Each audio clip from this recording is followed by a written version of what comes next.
എവർക്ക് യേശുവിൻ്റെ സ്നേഹവന്ദനം അറിയിച്ചുകൊണ്ട് ഞാൻ പറഞ്ഞല്ലോ, നമ്മുടെ ആത്മാവ് നമ്മളെ ഒരു പൈശാചികർ കൂടിക്കിടക്കുമ്പോൾ നമുക്ക് മറ്റുള്ളവരോട് ദോഷത്വവും വെറുപ്പും എല്ലാം തോന്നുമല്ലോ.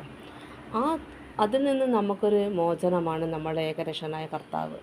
അതിൽ വചനത്തിലൂടെ പ്രാർത്ഥിക്കുമ്പോൾ നമ്മൾ ശുദ്ധീകരിച്ച് നമ്മൾ മറ്റുള്ളവർക്ക് മാതൃക ആകുമ്പോൾ, അല്ലെങ്കിൽ ആ ദൈവത്തിൻ്റെ സത്യത്തിൻ്റെ വഴിയിൽ നടക്കുമ്പോൾ, ആ സത്യം ദൈവം നമ്മളെ ജീവിച്ച് കാണിക്കുകയാണ്.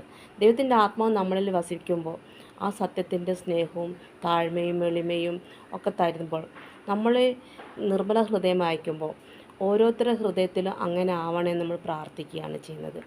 അപ്പോൾ നമ്മുടെ ഹൃദയത്തിൽ ദുരുദ്ദേശമൊന്നും ദൈവത്തിൻ്റെ ആത്മാവിൽ വസിക്കുമ്പോൾ നമുക്ക് ചെയ്യാൻ തോന്നില്ല, ചെയ്യിപ്പിക്കാൻ ദൈവം സമ്മതിക്കുകയില്ല.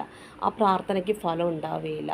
ഒരാളെ കൊണ്ട് നമ്മൾ ദോഷമായി ചിന്തിക്കുകയാണെങ്കിൽ, ഒരാളെ കൊണ്ട് ദോഷമായി നമ്മൾ പറയുകയാണെങ്കിൽ, അതേ തിരിച്ച് നാളത്തിൽ തന്നെ നമ്മുടെ ഭവനത്തിലും വന്ന് ഭവിക്കും, നമ്മുടെ കുടുംബത്തിലും വന്ന് ഭവിക്കും.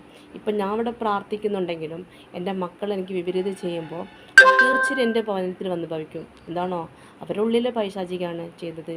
പക്ഷേ അവിടെ യുദ്ധമാണ്, ദൈവത്തിന് നമ്മുടെ ഇരുട്ടിനോടുള്ള യുദ്ധമാണ് നമ്മൾ ചെയ്യുന്നത്.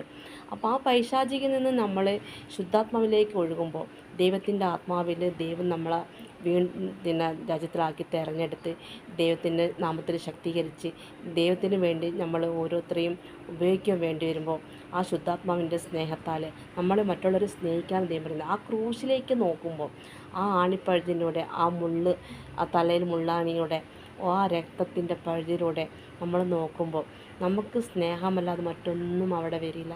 അവിടെ നമുക്ക് മറ്റുള്ളവരോട് കറകളൊന്നും തോന്നില്ല. എന്താണോ നമ്മൾ തന്നെയാണ് അവർ എന്നാണ് കർത്താവ് പഠിപ്പിക്കുന്നത്.